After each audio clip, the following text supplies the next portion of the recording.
Shalom, selamat beraktivitas hari ini. Biarlah kiranya Tuhan senantiasa menyertai kehidupan kita pribadi lewat pribadi. Kita akan renungkan firman Tuhan di dalam Yesaya pasal yang ke-40.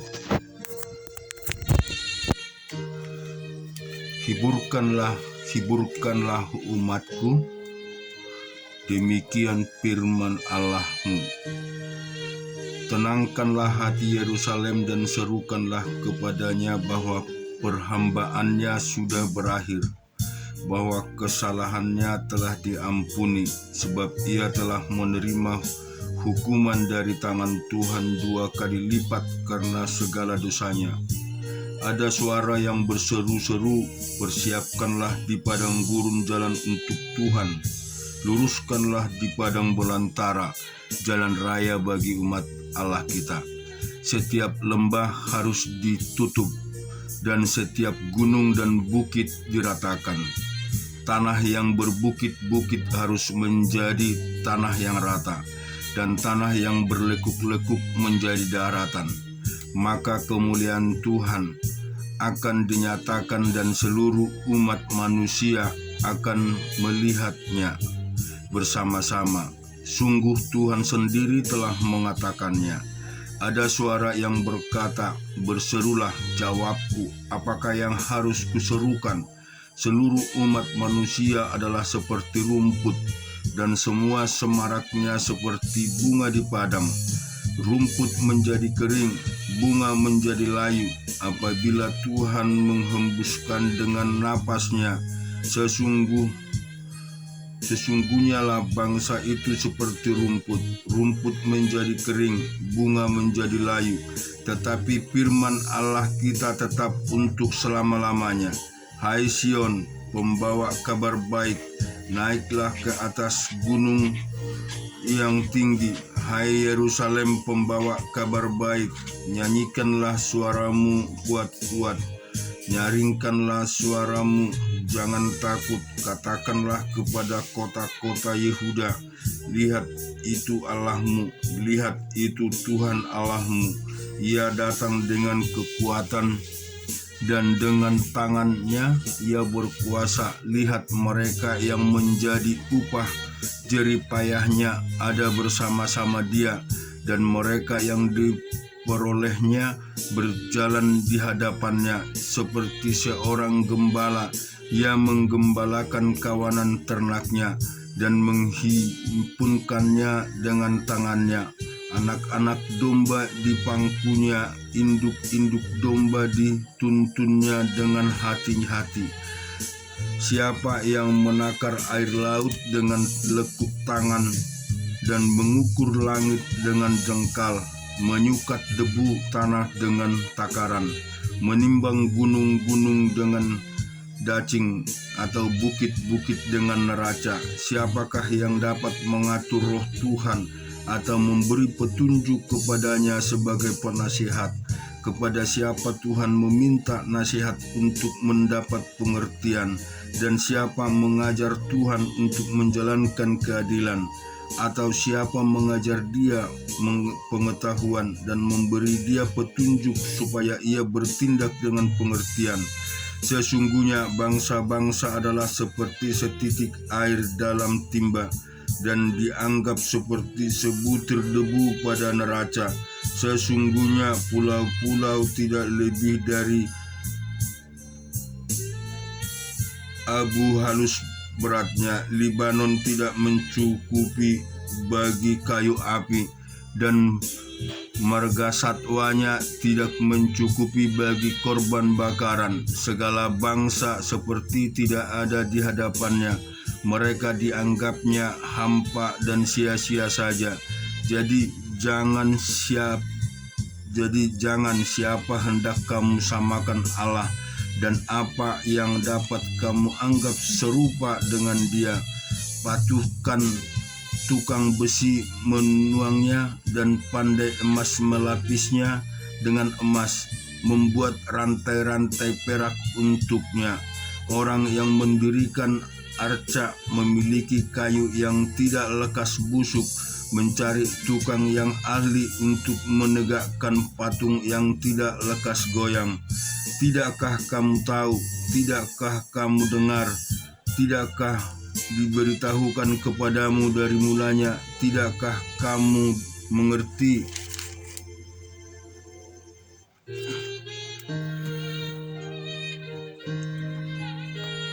Tidakkah kamu tahu? Tidakkah kamu dengar? Tidakkah diberitahukan kepadamu dari mulanya? Tidakkah kamu mengerti dari sejak dasar bumi diletakkan?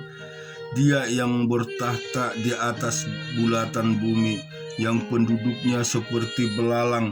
Dia yang membentangkan langit seperti kain dan memasangnya seperti kemah kediaman. Dia yang membuat pembesar-pembesar menjadi tidak ada, dan yang menjadikan hakim-hakim dunia seperti sia-sia saja. Baru saja mereka ditanam, baru saja mereka ditaburkan, baru saja congkak mereka berakar di dalam tanah. Sudah juga ia meniup kepada mereka sehingga mereka kering dan diterbangkan oleh badai seperti jerami. Dengan siapa hendak kamu samakan aku? Seakan aku seperti dia, firman yang Maha Kudus. Arahkanlah matamu ke langit dan lihatlah siapa yang menciptakan semua bintang itu dan menyuruh segenap tentara mereka keluar sambil memanggil nama mereka sekaliannya. Satu pun tidak yang tak hadir, oleh sebab ia Maha Kudus dan Maha Kuat. Mengapakah engkau berkata demikian, hai Yakub, dan berkata begini, hai Israel? Hidupku tersembunyi dari Tuhan, dan hakku tidak diperhatikan Allahku. Tidakkah kau tahu dan tidakkah kau dengar? Tuhan ialah Allah kekal yang menciptakan bumi dari ujung ke ujung. Ia tidak menjadi lelah dan tidak menjadi lesu. Tidak terduga pengertiannya. Dia memberi kekuatan kepada yang lelah dan menambah semangat kepada yang tidak berdaya. Orang-orang muda menjadi lelah dan lesu, dan teruna-teruna jatuh tersandung. Tetapi orang-orang yang menanti-nantikan Tuhan mendapat kekuatan baru. Mereka seumpama Raja Wali yang naik terbang dengan kekuatan sayapnya. Mereka berlari dan tidak menjadi lesu. Mereka berjalan dan tidak menjadi lelah. Kita juga baca firman Tuhan di dalam Yeremia pasal yang ke-20. Pashur bin Emer, imam yang pada waktu itu menjabat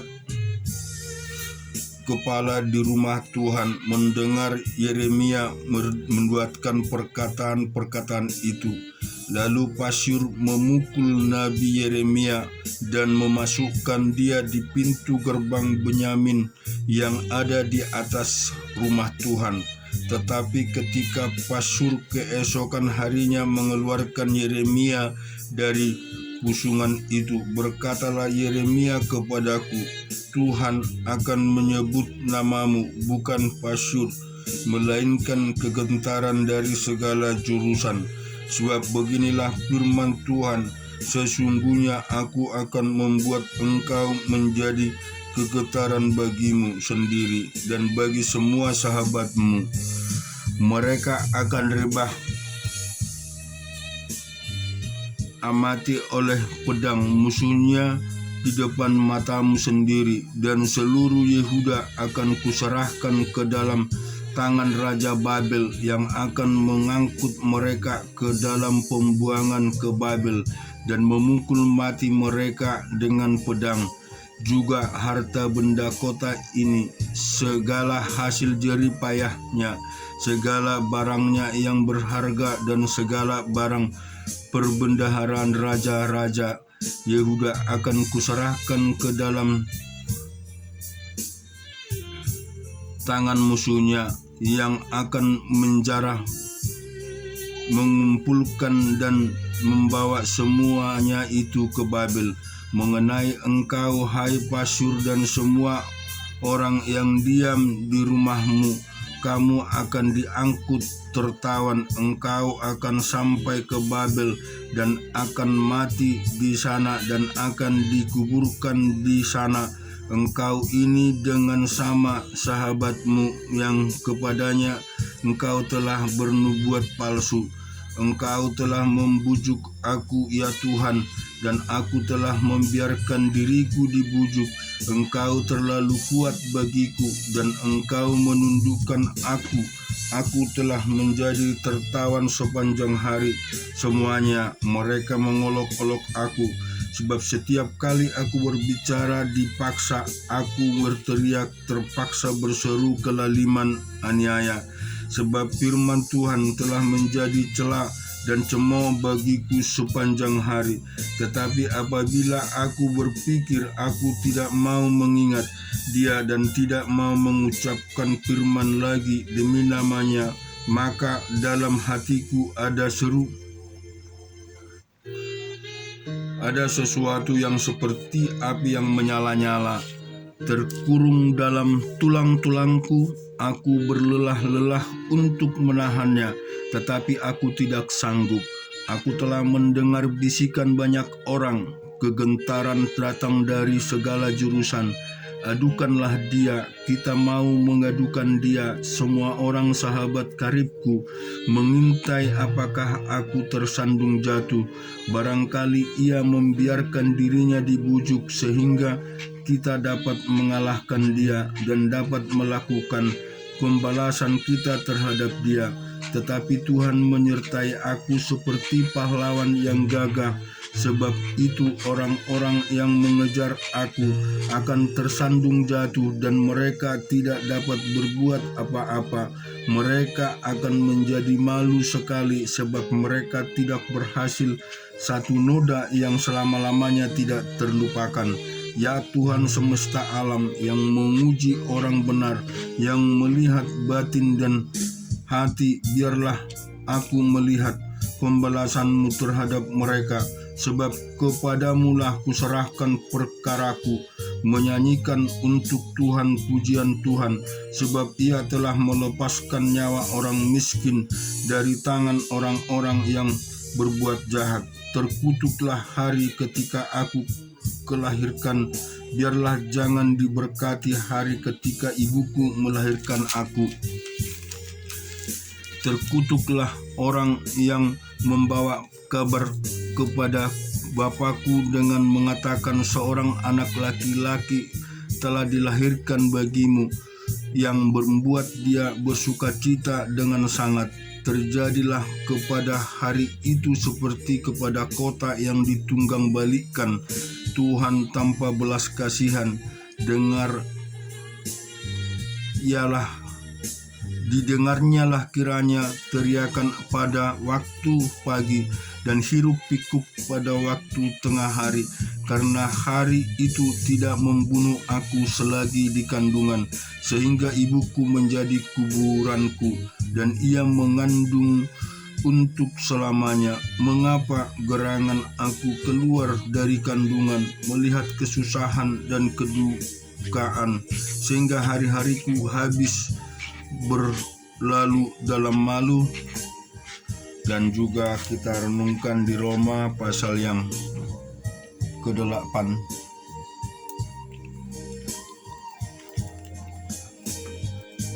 Demikian sekarang tidak ada penghukuman bagi mereka yang ada di dalam Kristus Yesus. Roh yang memberi hidup telah memerdekakan kamu dalam Kristus dan hukum dosa dan hukum maut. Sebab apa yang telah mungkin dilakukan hukum Taurat karena tak berdaya oleh daging, telah dilakukan oleh Allah dengan jalan mengutus anaknya sendiri, dan daging yang serupa dengan daging yang dikuasai dosa karena dosa. Ia telah menjatuhkan hukuman atas dosa di dalam daging, supaya tuntutan hukum Taurat digenapi di dalam kita, yang tidak hidup menurut daging tapi menurut roh. Sebab mereka yang hidup menurut daging memikirkan hal-hal yang daging, mereka yang hidup menurut roh memikirkan hal yang dari roh. Karena keinginan daging adalah maut, tetapi keinginan roh adalah hidup dalam damai sejahtera. Sebab keinginan daging adalah perseteruan terhadap Allah, karena ia tidak takluk kepada hukum Allah. Hal ini memang tidak mungkin baginya. Mereka yang hidup dalam daging tidak mungkin berkenan kepada Allah. Tetapi kamu tidak hidup dalam daging, melainkan dalam roh. Jika memang roh Allah diam di dalam kamu.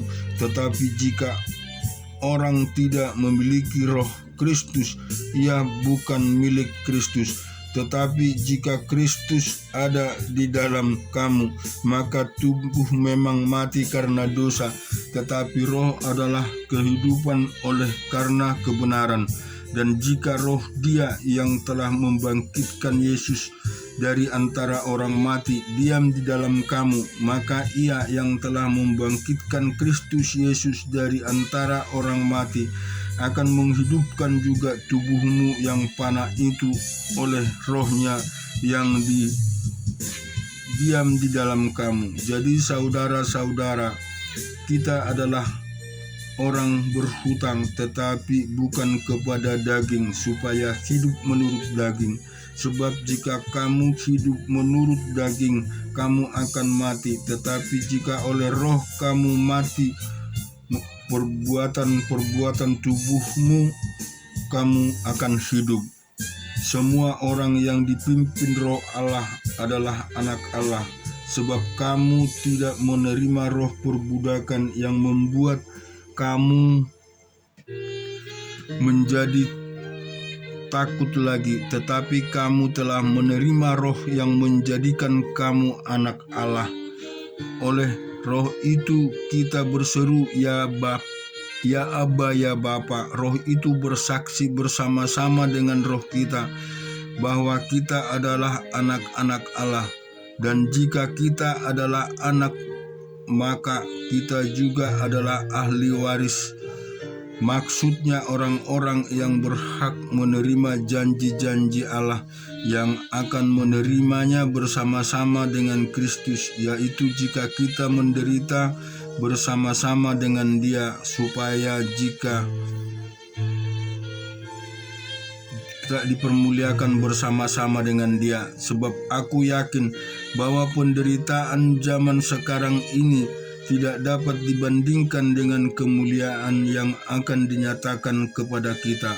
Sebab dengan sangat rindu seluruh makhluk menantikan saat anak-anak Allah dinyatakan, karena seluruh makhluk telah ditaklukkan kepada kesia-siaan, bukan oleh kehendaknya sendiri, tetapi oleh kehendak Dia yang telah memaklumkannya, tetapi dalam pengharapan karena makhluk itu sendiri juga akan dimerdekakan dari perbudakan kebinasaan dan masuk ke dalam kemerdekaan kemuliaan anak-anak Allah.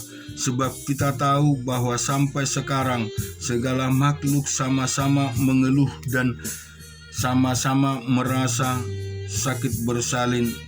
Dan bukan hanya mereka saja, tetapi kita yang telah menerima karunia sulung roh, kita juga mengeluh dalam hati kita sambil menantikan pengangkatan sebagai anak, yaitu pembebasan tubuh kita.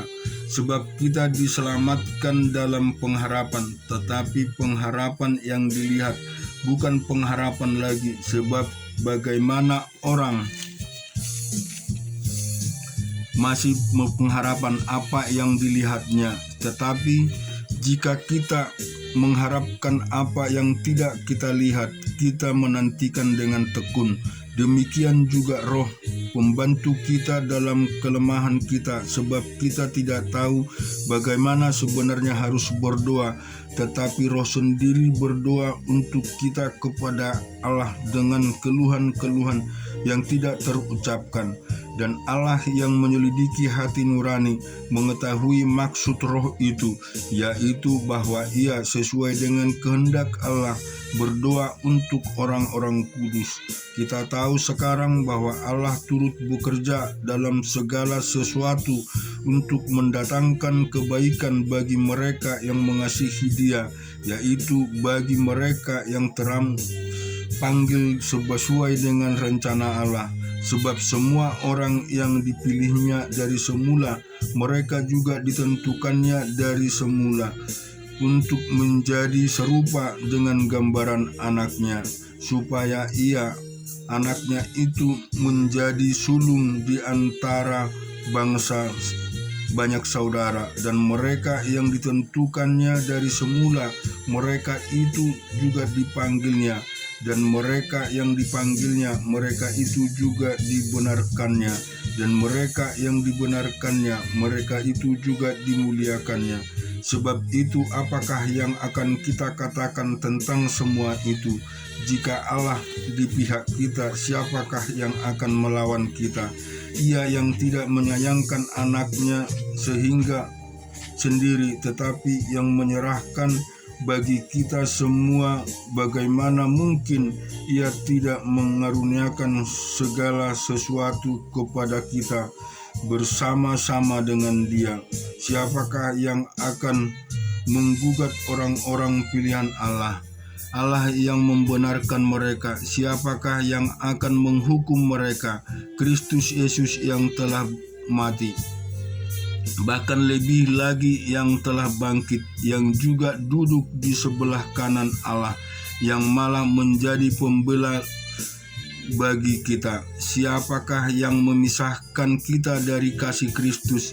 Penindasan atau kesesakan atau penganiayaan atau kelaparan atau ketelanjangan atau bahaya atau pedang? Seperti ada tertulis, oleh karena Engkau kami ada dalam bahaya maut sepanjang hari. Kami telah dianggap sebagai domba-domba sembelihan, tetapi dalam semua itu kita lebih daripada orang-orang yang menang oleh Dia yang telah mengasihi kita. Sebab aku yakin bahwa baik maut maupun hidup, baik malaikat maupun pemerintah, baik yang akan sekarang maupun yang akan datang, atau kuasa-kuasa, baik yang di atas maupun yang di bawah, ataupun sesuatu makhluk lain, tidak akan dapat memisahkan kita dari kasih Allah yang ada dalam Kristus Yesus Tuhan kita. Amin. Biarlah kiranya kasih Tuhan yang senantiasa menyertai kita semua. Tuhan memberkati.